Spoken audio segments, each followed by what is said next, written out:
আসসালামু আলাইকুম। এই চিত্রে এক্স এর মান বের করব আমরা।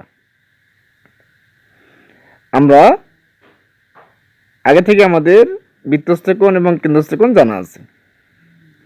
এখানে এ বি একটি চাপ, এর একটি উপচাপ। তাহলে আমরা এখন লিখতে পারি এ বি চাপে, এ বি চাপে এখানে একটি কেন্দ্রস্থ কোণ আছে, বৃত্তস্থ কোণ আছে। তাহলে আমরা প্রথমেই কেন্দ্রস্থ কোণটা লিখে নিই। কেন্দ্রস্থ কোণ কোনটি আছে, কেন্দ্রস্থ কোণ সেটা লিখবো আমরা এখন। কেন্দ্রস্থ কোণ এখানে এ ও বি। তাহলে এ ও বি কেন্দ্রস্থ কোণ ইকুয়াল কি দেওয়া আছে চিত্রে, এক্স 34, এক্স প্লাস 34। ওকে,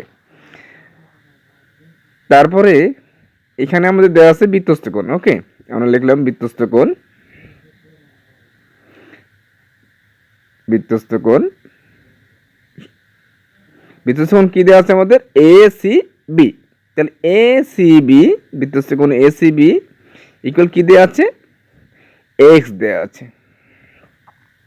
তাহলে আমরা সকলে জানি যে কেন্দ্রস্থ কোণ বৃত্তস্থ কোণের দ্বিগুণ। আমরা সেটা এখন লিখবো এখানে।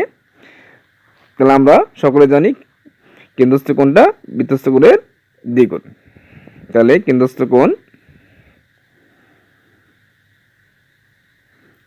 কোণ ইকুয়াল বা সমান 2 গুণন বৃত্তস্থ কোণ। আমরা এটা সকলে জানি যে কেন্দ্রস্থ কোণটা বৃত্তস্থ কোণের দ্বিগুণ হয়। আমরা এখন মান বসাবো। কেন্দ্রস্থ কোণের মান দেওয়া আছে এক্স প্লাস 34। তাহলে আমরা এখন লিখবো x plus 34 equal 2।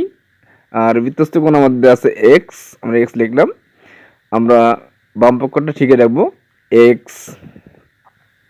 X plus 34 equal 2x।